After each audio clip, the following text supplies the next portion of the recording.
영적으로 육적으로 하나님께서 채워주시고 역사에 주시옵소서. 사랑하는 성도들이 하나님을 향한 뜨거운 사랑이 있게 하여 주옵시고, 보이는 거 육적인 거 바라보지 말고 예수님만 바라보고 천국 바라봐서 늘 신앙 승리하는 성도들 되게 하여 주옵소서. 모든 영광 하나님께 돌립니다. 예수님의 이름으로 기도드리옵나이다. 아멘. 이스라엘 백성이 범죄했어요. 그래서 하나님의 심판으로 북쪽 이스라엘은 주전 722년 아수르에 망하죠.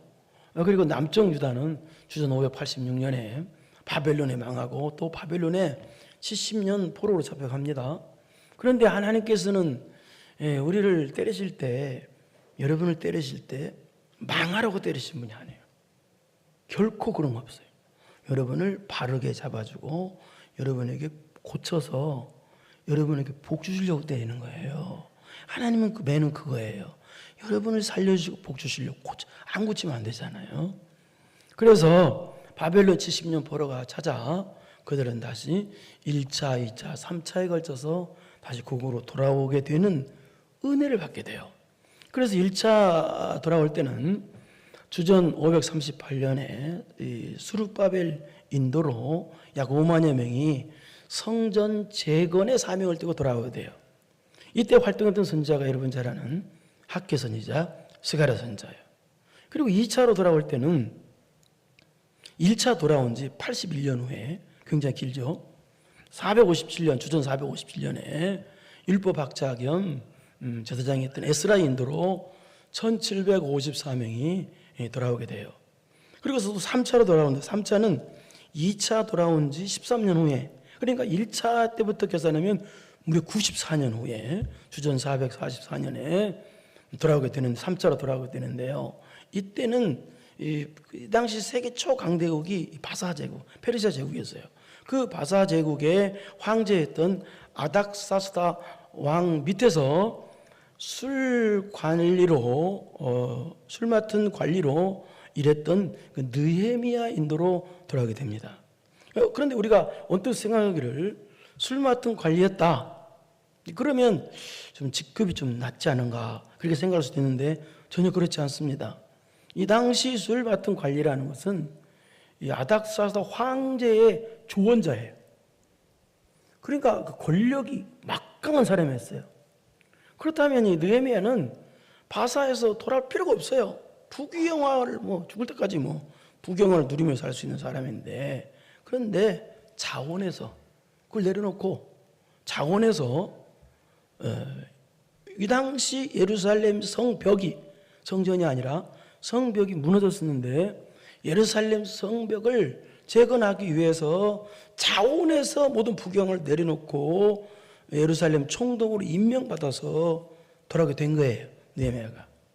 그래서 느헤미야가 활동할 당시에는 또 여러분 잘 아는 에스라 선지자, 또 말라기 선지자가 동시에 활동했던 선지자인데, 그래서 이 느헤미야가 부귀영화, 바사 제국의 부귀영화를 다 버리고 오직 성전 재건의 사명을 띠고 3차로 돌아와서 성전이 아닙니다, 성벽을 재건하게 되는데, 그런데 어때요? 마귀 방해가 엄청나게 있었어요. 마귀 방해. 그 대표적으로 그 사마리아 총독이었던 산발랏, 그다음 오늘 도비아가 나오는데, 이 악마 같은 도비아와 산발랏과 게셈, 이런 사람들이, 악마 같은 사람들이 방해가 엄청났어요. 근데 우리도 마찬가지예요. 우리도 여러분 신앙생활 잘하려고 하면 주변에 마귀 방해가, 역사가 일어나거든요. 그런데 이 느헤미야는요, 그렇게 마귀 방해가 엄청 있다 할지라도 거기에 굴하지 아니하고 계속 싸움 승리합니다. 그래서 성벽이 무려 52일 만에 완성이 돼요. 그러니까 이 방해했던 악한 마귀 같은 이런 사람들도 깜짝 놀랄 정도로, 이건 하나님의 역사다 하고 놀랄 정도로 그렇게 52일 만에 완성이 됩니다. 그런 내용이 오늘 하는 느헤미야서 1장부터 7장까지 내용이 이게. 그리고 성벽을 완성하고 나서 거기서 멈춘 것이 아니라 다시 이 느헤미야는 타락한 이스라엘 백성들을 다시 신앙 회복한다, 다시 신앙 회복 운동을 일으켰다. 그것이 또 8장부터 13장까지 내용이에요. 그래서 오늘 본문도 이 느헤미야가 이 바사 왕의로부터 총독으로 임명받아 예루살렘 총독으로 유다 총독으로 임명받아 와서 성벽을 재건하게 되죠. 와서 그래서 성을 재건하고 신앙 회복도 하고 뭐 그런데요. 그래서 약 12년 동안 임무를 가졌다고 보고 있습니다. 총독으로서 임무를. 그리고 약 12년의 임무를 마치고 또 바사 왕에게 보고할 일이 있어서 보고차 바사 나라의 페르시아 제국에 가는 일이 있었습니다. 그러니까 이 말을 다시 설명하면 느헤미야가 총독으로 임명받아서 예루살렘에 총독을 하다가 12년 동안 임무를 감당하다가 그다음에 이제 바사 왕에게 보고차 다시 바사 나라로 간 일이 있었어요. 그래서 가가지고 거기서 약 1년 동안 머물다가 그러다가 다시 바사 황제에게 허락을 받아서 다시 예루살렘으로 돌아오게 됩니다. 느헤미야가. 그런데 오늘은 무슨 내용이냐? 이 느헤미야가 바사 제국에 갔을 때, 그러니까 느헤미야가 1년 동안 없었을 때, 그때 예루살렘 사람들이, 이스라엘 백성들이 타락한 내용이 오늘 본문의 내용이에요.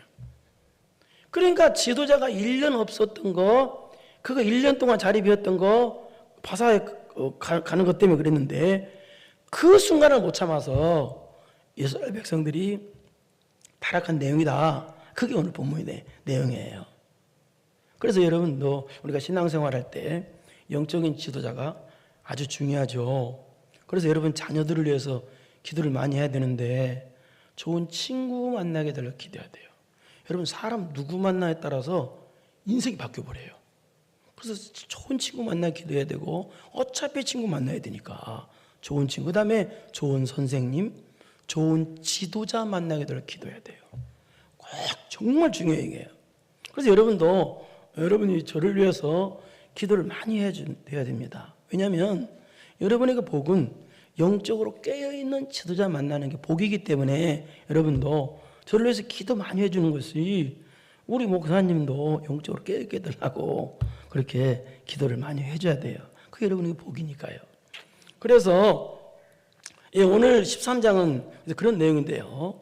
이 느헤미야가 바사 제국으로 가서 보고차 1년 동안 있다 오니까 신앙 타락한 것이 예루살렘에 와보니까 발견된 거야. 그래서 그 신앙 타락한 것을 다시 회복시킨다는 내용이 오늘 본문의 내용입니다. 그래서 저는 오늘 본문의 내용을 통해서요, 이스라엘 백성이 타락한 신앙 타락이 뭔가, 신앙 타락이 뭔가를 알아보려고 합니다. 왜냐하면 신앙 타락이 뭔가를 알아야 우리가 신앙 타락하지 않을 거 아니에요. 신앙 승리할 거 아니에요. 그래서 저는 오늘 이스라엘 백성들이 신앙 타락했는데 그 신앙 타락이 뭔가를 알아서 우리가 신앙 승리하기 위해서 신앙 타락이 뭔가, 급속도로 타락한 1년 만에 그 신앙 타락이 뭔가를 좀 알아보려고 합니다. 첫째, 그들이 타락한 신앙 타락은 뭐냐? 첫째, 따라서 합시다. 세속주의에 물든 타락이다. 시작. 세속주의에 물들어버려. 이게 신앙 타락이에요. 세속주의에. 우리 4절을 한번 보겠습니다. 4절. 시작.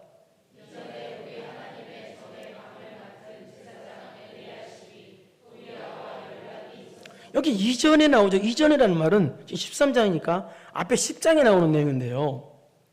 10장에 뭐가 있냐면 이들이 느헤미야가 바사에 가기 전에, 그러니까 한참 전에 이 이스라엘 백성들이 하나님과 세 가지 약속한 사건을 가리켜요. 세 가지 약속했어요. 하나님과 이스라엘 백성들이. 근데 무슨 약속이냐? 첫째는 이방인과 짝하지 않겠다. 쉽게 말해서 이방인과 교제하지 않겠다. 이방인과 결혼하지 않겠다. 그런 것인데, 그러니까 이 말 무슨 말이냐? 세속주의에 물들지 않겠다고 하나님과 약속했어요. 굳게. 그럼 두 번째는 무슨 약속했느냐? 안식일을, 오늘날 주일이죠.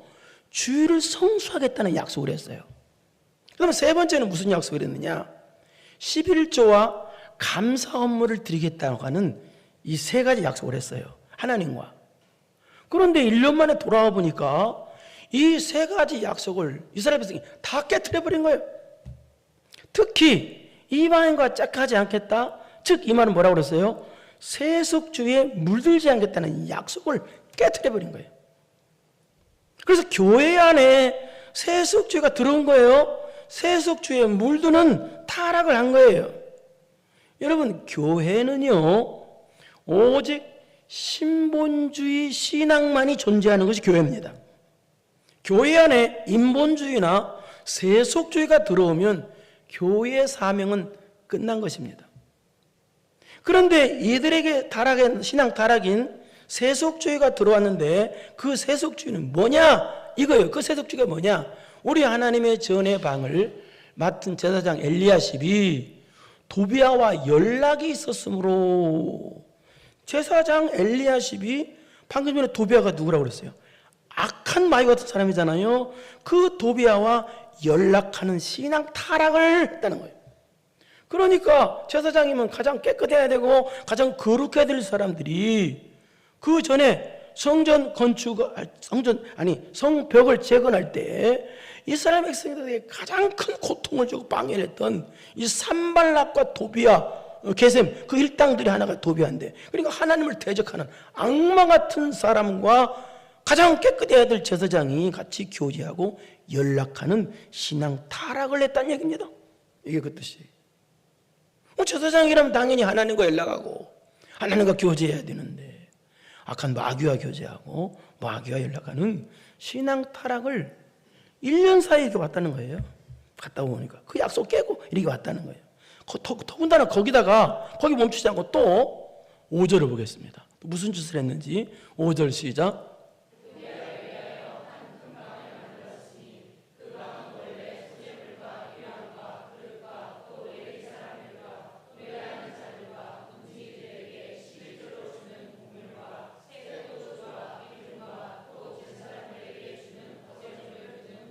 그런데 성전 안에 보면 방이 있어. 큰 방이 있는데, 거룩한 방이 있는데 그 방에는 제사 드릴 때 쓰는 물품을 두고 또 하나님께, 그 다음에 성전에서 봉사하는 자들에게 지급할 그 물품들을 두는 거룩 성물을 두는 방이었어요. 쉽게 말해서. 근데 그 성전 안에 있는 그 방을 갖다가 누구한테 줬다고? 악한 도비아에게 줬다는 거예요. 도비아가 살아. 우리가 쉽게 말해서 주의 종이 예배 드리는 예배당에, 이 주의 종이 예배당에 우상을 갖다 놓거나 마찬가지예요. 이게 말이 됩니까? 주의 종이라면 세속주의를 들어가면 안 되는데 가장 먼저 세속주의를 드러났다는 거예요. 예? 이게 말이 되나요? 주의 종은 가장 여러분 앞에 선두에 서서 세속주의를 막아야 되고 세속주의를 싸워야 되고 그럴 사람이 주의 종인데, 에? 가장 선두에 서서 세속주의를 받아들인 거예요? 제사장이, 오늘 주의 종이. 그러니까 백성들이 볼 때는 어떻게 생각되겠어요? 저러도 되는구나. 사람들은 악한 걸 더 빨리 본받잖아요. 그래서 이 타락이 급속도로 번지게 된 거예요. 그렇다면 여러분, 세속주의가 뭡니까? 세속주의가 쉽게 말해서 세상적인 가치관입니다. 인본주의의 사상인 인본주의 가치관입니다. 또 세상의 종교를 뜻합니다. 그 다음에 세속적인 문화를 뜻합니다.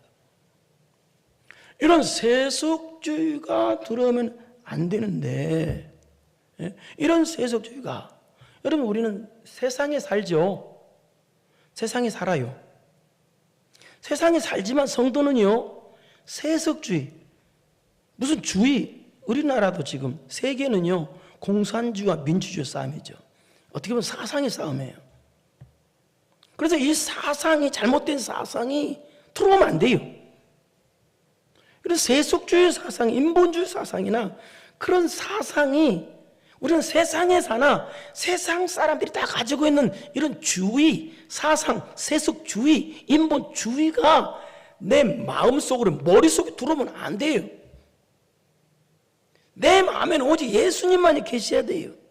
근데 내 마음이 예수님만 계셔야 될 내 마음에 세속주의가 들어온 것이, 그것이 바로 뭐냐? 그것이 신앙 타락이에요.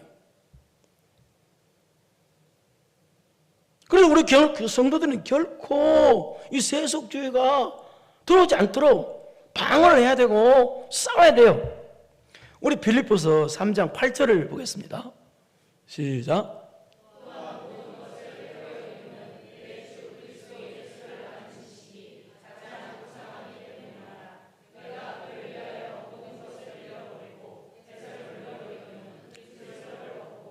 이게 무슨 말이에요? 다 배설물로 버렸다. 다 버려버렸다. 이게 무슨 말이에요? 이 바울 사도가 쉬운 말로 말해서 예수님 만나기 전에 과거에 가졌던 인간적인 생각, 인간적인 사상, 그 인본주의, 세상적인 가치관, 그런 것들을 다 내 마음 바깥으로 다 던져버렸다는 거예요. 왜? 예수님이 가장 소중하기에. 예수님만 내 마음에 모시기 위해서 육적인 것은 내 마음 밖으로 다 몰아냈다.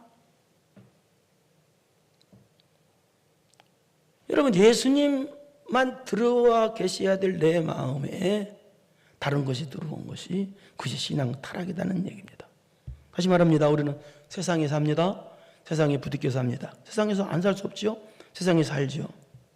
그러나 세상 사람들이 가지고 있는 생각과 같으면 안 돼요. 우리는요. 그 사상과 그 주의와 세속주의, 인본주의와 같으면 안 돼요. 그런데 오늘 본문에 제사장이, 더군다나 이 사람은 대제사장, 가장 거룩해야 되고 하나님만 모셔야 될 이 대제사장이 악마와 같은 이 도비아를 데려다 놓고 도비아와 교제를 하고 연락하고, 그것도 모자라 도비아를 갖다가 성전에 살게 만들고, 이건 보통 타락이 아닙니다. 그래서 6절을 보겠습니다. 6절 시작.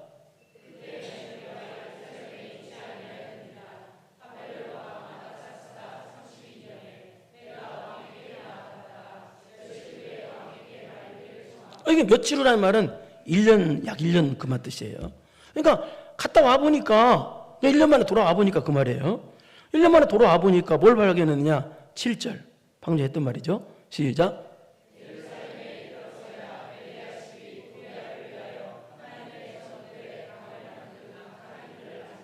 네. 이 연락하는 것도 모자라서 제사장이 악마하고 연락하는 것도 모자라서 도비아를 갖다가 성전 방에다 살게 만들었어. 이게 보통 타락이 아니죠. 그래서 8절을 보겠습니다.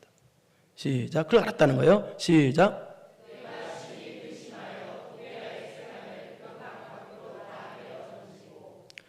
이 말은 사람을 미워하라는 뜻이 아닙니다. 사람이 가지고 있는 악사상, 세속주의, 인본주의를 가리키는 것입니다. 그런데 도비아는 어떤 사람입니까? 방금 전에 얘기했어요. 도비아는 어떤 사람이에요?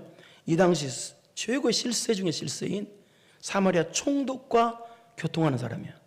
또 이 당시 또 최고의 실세인 대제사장과 교제하는 사람이야. 통하는 사람이야. 그러니까 느헤미야가 아무리 예루살렘 총독이라 할지라도 도비아를 건들 수가 없어요.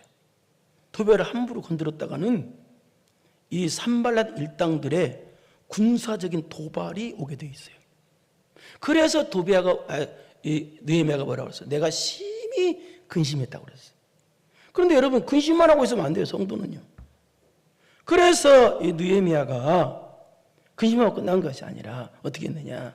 교회 안에 침투한 이 세속주의를 담대하게 죽을 각오하고 목숨 걸고 몰아냈다. 그 말이 도비아의 세간을 그 방 밖으로 다 내어 던졌다라는 뜻이에요, 이게.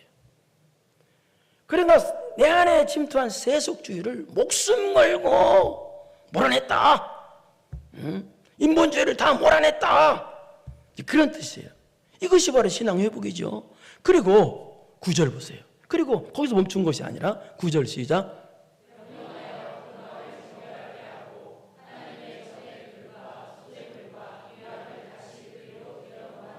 네, 그리고 명령하여. 자, 이 말은 무슨 말이냐? 그리고 이것이 또 신앙 타락에서 또 신앙 회복인데요. 이건 무슨 말이냐? 자, 더러운 것을 다 내보냈어요. 내보내고 바로 그 다음에 전에 있던 그릇, 소재물, 유향을 다시 그 거룩한 방에 성물을 다시 넣었다. 이 말은 영적으로 무슨 말이냐? 내 안에 더러운 거, 내 안에 악한 마귀를 몰아냈으면 어떻게 해야 돼요? 그 몰아낸 자리에 내버려두면 안 되고 다시 예수님으로 채우고 다시 예배로 채우고 기도로 채우고 말씀으로 채우고 충성과 헌신으로 채우는 것이 이것이 회개고 이것이 신앙 회복이다. 그런 뜻입니다. 누가복음 11장 24절에서 28절에 보면은 어떤 내용이 나오느냐. 거기 보면 어떤 사람이 예수를 만나요. 예수님 만나자 어떻게 되느냐. 이 자기 안에 있던 더러운 마귀가 쫓겨나가요. 그리고 마음이 깨끗해졌어요. 심령이. 죄악이 끄거나 다. 그랬으면 여기 마음이 깨끗해졌으면 뭐 해야 돼요? 이제는 어때요? 더러운 걸 몰아냈으면 다시 예수님으로 채워야 되고 성령님으로 채워야 돼요. 그런데 이 사람은 안 채운 거야. 예수님으로 채우고 성령님으로 채워야 되는데 안 채운 거야. 그래 안 채우니까 어떻게 돼요? 나갔던 귀신이 7 마귀를 데리고 와. 그래서 그 사람 형편이 정말 더 악해졌다, 나빠졌다 그렇게 말하고 있어요. 여러분 예배당에 오면은요, 여러분 회개하는 마음이 생기죠. 더러운 걸 내보내죠. 여러분도 그러죠. 악한 걸 내보냅니다. 그리고 내버려두면 안 돼요. 다시 예수님으로 채워야 돼요. 성령님으로 채워야 돼요. 예배로 채우고 기도로 찬양으로 감사로 채워야 돼요. 그래야 이게 신앙 회복인 거예요.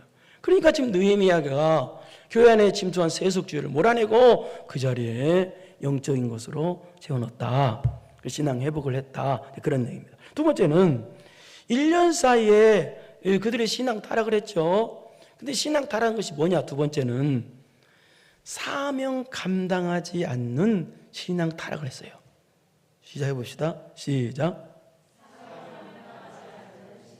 네, 사명 감당하지 않는 신앙 타락을 했는데요. 방금 전에 이야기했습니다. 그들의 사명이 뭔가 10장에 3가지 약속이 있다고 그랬죠. 이방인과 짝하지 않겠다. 즉 세속주의에 물들지 않겠다. 약속. 두 번째 약속은 주일을 성수하겠다. 안식일을 지키겠다.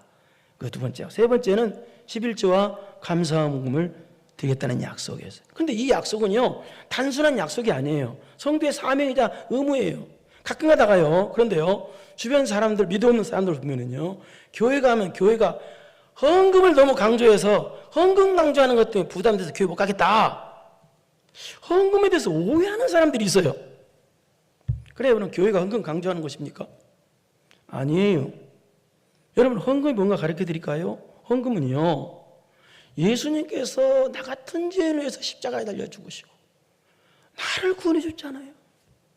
그 은혜에 감사해서 내가 그 은혜에 감사해서 이렇게 하나님을 내 섬기겠습니다. 내가 이렇게 하나님을 사랑합니다. 은혜에 감사해서 은혜에 대한 표시, 내 믿음의 표시, 감사의 표시, 사랑의 표시. 그 은혜의식을 가지고 차원에서 은혜의식을 가지고 이런 은혜의식을 가지고 드리는 것이 헌금이에요. 그게 강조하는 게 아니에요. 그러니까 이런 은혜의식을 가지고 차원에서 억지로가 아니라 차원에서 은혜의식을 가지고 하나님께 드리는 것이 이것이 바로 11조의 정신이고 감사헌금의 정신이에요. 그런데 분명 이들은 10장 37절에 분명히 은혜에 감사해서 하나님께 11조를 드린다고 분명히 약속해놓고 1년도 못 되어서 다 깨뜨려버렸다는 거예요. 안 드려버렸어. 그래서 어떻게 됐느냐? 10절을 봐봐요. 그래서 어떻게 됐나? 10절 시작.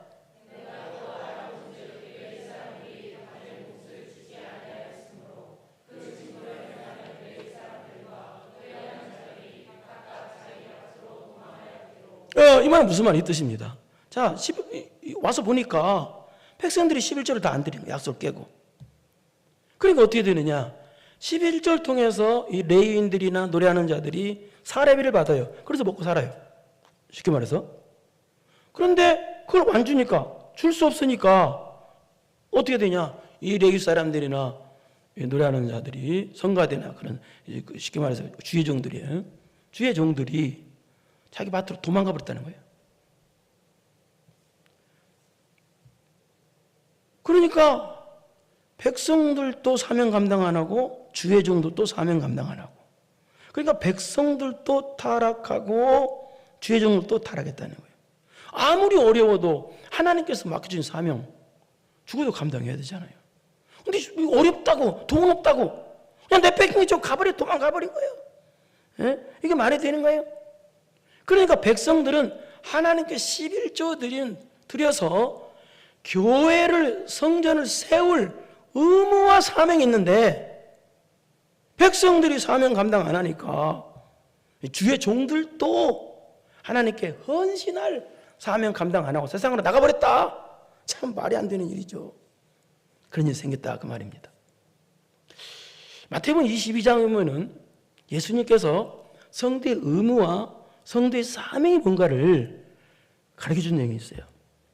미리 설명하자면 세상 사람들은 가이사의 것만 내는 그런 세상적인 의무가 있지만 성도는 가이사 것도 내는 세상적인 의무와 하나님께 드리는 하나님 것도 드리는 신앙적인 의무와 사명도 있다라는 말을 가르쳐주고 있어요. 그게 뭐냐? 우리 마태복음 22장 41절 한번 보세요. 이게 그 말이에요. 시작.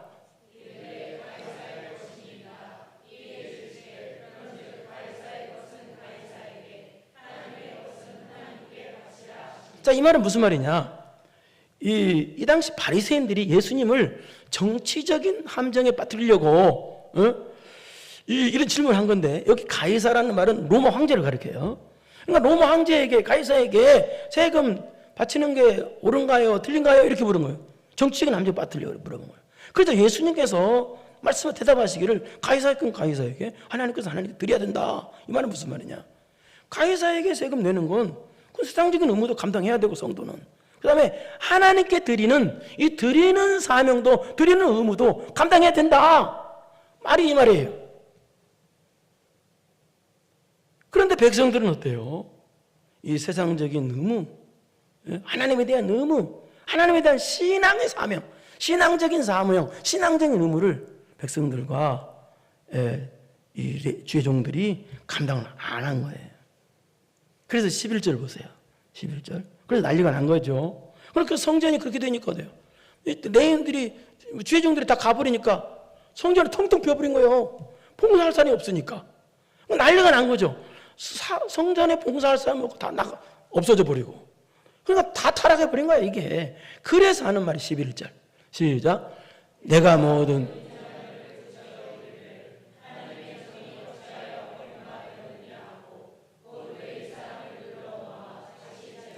그래서 민장들을 불러 책망했다. 이 말은 무슨 말이냐면, 너희들 왜 하나님께 드리는 걸 안 드리고 또 백성들로 하여금 드리지 못하게 만들어가지고 왜 내 사람들을 시험 들게 만들어가지고 이렇게 성전을 텅텅 비게 만들었느냐. 그래서 꾸짖었다는 거예요, 이 느헤미야가. 그리고 이어서 레위인들, 즉 오늘만 주의 종들이죠, 다시 불러다가 다시 사명 감당할 수 있도록 했다라는 말입니다. 12절 보세요. 12절 시작.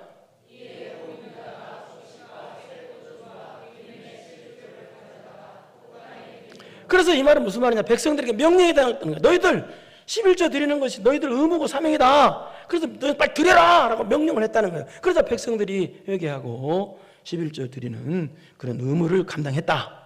그래서 다시 성전이 정상으로 돌아왔다. 백성들도 정상으로 돌아오고 레위인들 정상으로 돌아오고 성전도 정상으로 움직이게 되었다라는 뜻입니다. 그 다음에 세 번째, 1년 만에 그 속도로 타락한 그들의 신앙 타락이 뭐냐? 세 번째, 따라서 합시다. 예배를 위한 멈춤이 없는 타락. 예배를 위한 멈춤이 없는 타락. 자, 이게 무슨 말인가? 우리 15절을 보겠습니다. 이 타락이었어요. 시작.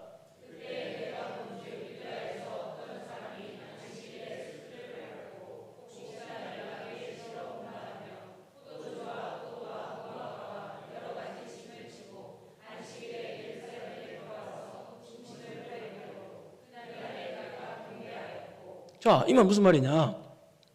이 뜻입니다. 15절입니다. 여러분, 십계명이 뭐예요? 십계명은 성경을 요약한 거 십계명입니다. 십계명 제4계명이 뭐라고 그랬어요? 안식일을 기억하여 거룩히 지키라고 돼 있어요. 이 말은 오늘날 주일입니다.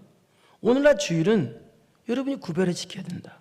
이 말은 오직 이 날은 예배 드리는 날로 구별하게 지켜야 된다는 뜻이에요. 오직 예배를 위한 날로. 그런데 그럼에도 불구하고 십계명에서 하계명에도 불구하고 이들이 거역했다는 거예요. 거역하고 안 듣고 장사하는 사람들이 예루살렘으로 들어와서 사고 팔았다는 거예요. 뭐 사는 사람이 있으니까 팔 거 아니에요. 그리고 또 유다 어떤 사람이 안식일에 술투를 받고 곡식단을 나귀시로 운반했다. 먹고 살기 위해서 일했다는 거예요. 그러니까 오늘 주일은 육적인 일은 다 멈추고 오직 예배를 드려야 하는 날인데, 근데 거꾸로 예배를 멈추고 육적인 일을 계속했다는 거예요. 쉽게 말해서 예배를 위한 멈춤이 없었다는 거예요. 물론 여러분 오해하지 마십시오. 물론 피치 못할 사정이 있는 사람도 있잖아요. 그래서 예배 못 드리는 사람도 있죠. 그걸 말하는 게 아니에요. 지금 여기서는요. 피치 못할 사정이 있으면 뭐 예배 못 드릴 수도 있죠. 그걸 말하는 것이 아니라 여기서는요, 분명 예배 드릴 수도 있는데 안 드렸다는 뜻이에요. 여러분 집에 가서요, 출애굽기 31장, 출애굽기 34장을 한번 꼭 읽어보세요. 거기 보면은 하나님께서 얼마나 주일을 소중히 여기시고 예배를 얼마나 소중히 여기시는지 거기 나와요. 한번 보세요. 우리 대표로 출애굽기 34장 21절 한번 보겠습니다. 거기 보세요. 시작. 너는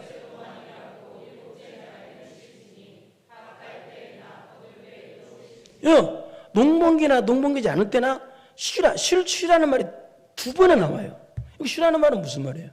육적인 걸 예배를 위해서 육적인 걸 멈추고 예배 드리라는 거예요. 그러니까 예배를 위한 육적인 멈춤이 가장 있어야 된다. 그것이 실진이 그래요. 주일날은 육적인 건 멈춰야 된다. 그리고 예배에 집중해야 된다 라는 뜻입니다. 다시 말합니다. 피치 못하는 사정이 있어서 예배 못 드리는 분은 어쩔 수 없어요. 그러나 여기서 그걸 말하는 게 아니에요.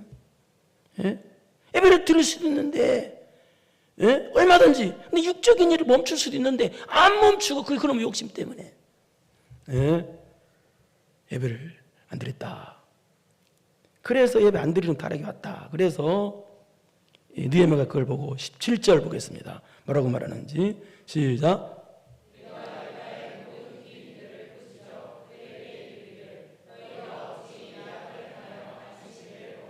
그래서 꾸짖었다는 거예요. 다시 뭐라고 하냐면 너희가 어찌하여 이 안식일을 보면 이 악을 행하여 안식일을 보면느냐. 그러니까 예배를 안 드리는 것이 신앙 타락이라는 거예요. 그러니까 피치 못할 사정이 없는 한 우리가 예배를 드려야 되죠. 그러면서 이 무슨 뜻이냐 이 말이, 너희들 예배 드리는 것이 얼마나 큰 복인 줄 아느냐 그 뜻이에요. 여러분 성도에게 가장 큰 복은 뭐예요? 나는 답을 가르쳐주고 물어봐요. 예, 두말하면 잔소리예요. 여러분 진짜 그렇게 생각합니까? 억만금보다 예배 드리는 것이 성도에게는 더 이상 큰 복은 없어요. 예배가 가장 큰 복의 성도는 안 믿는 사람이야 예배를 뭐 같이 지금도 않지만 하나님의 자녀들은요 가장 이제 알아듣네요. 그 복이 예배 드리는 복이요. 나를 복 주는 날이 주일이에요. 이게 보통 복이 아니에요. 여러분 그래서 나올 때요 기쁜 표정으로 나오세요. 오늘 수표 1,000만원짜리 가지러 간다. 예를 들어서. 그래서 하는 말이 18절입니다. 보세요. 시작.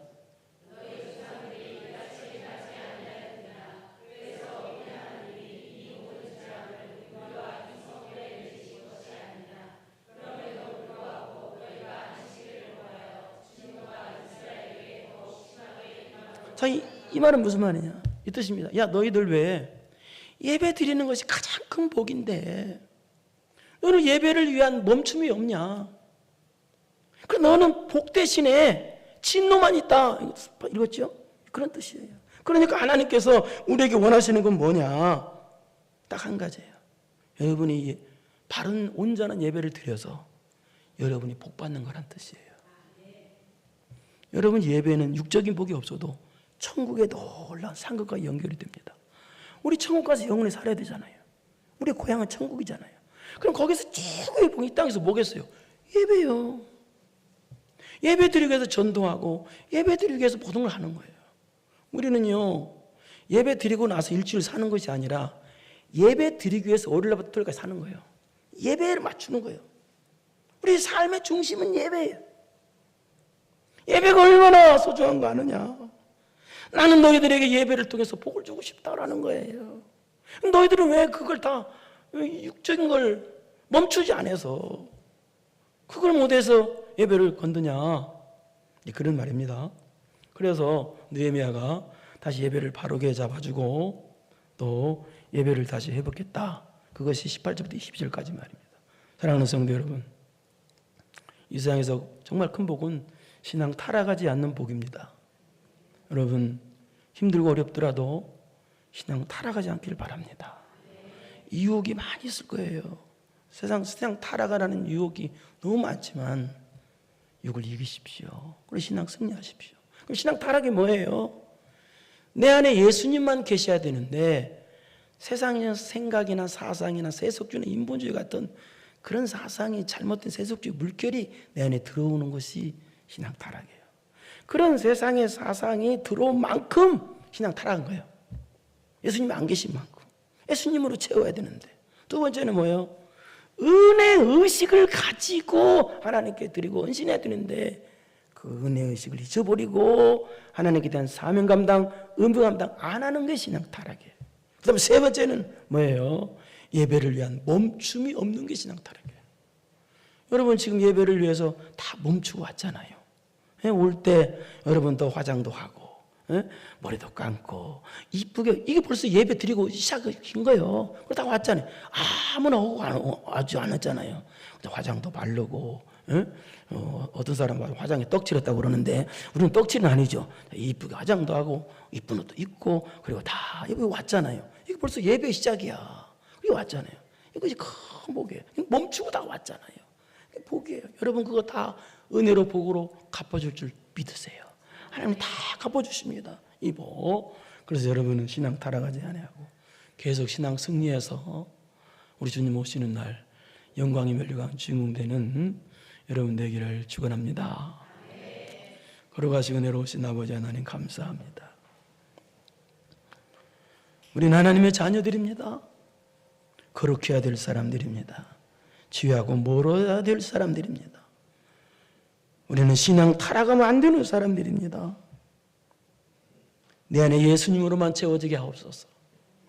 세속의 물결이 내 안에 들어오지 말게 하옵시고 항상 은혜 의식을 가지고 의무 감당 잘하게 하옵시고 예배를 위한 멈춤이 내가 손해가 되고 희생된다 할지라도 예배를 위한 거룩한 멈춤이 있게 하여 주시어서 그래서 항상 신앙 승리하는 성도 되어서 그래서 영육간에 복을 받는 복 있는 성도들 다 되게 하여 주옵소서. 예수님의 이름으로 기도드리옵나이다. 아멘. 이제는 우리 구주 예수 그리스도의 은혜와 전능하신 하나님 아버지의 무한하신 사랑하심과 성령님의 교통교제 감동 감화하심이 신앙 타락하지 아니하고 신앙 승리하기로 마음 깊이 결단하고 돌아가는 사랑하고 사랑하는 성도들 머리머리 위에 이제로부터 영원토록 함께 있을지어다. 아멘.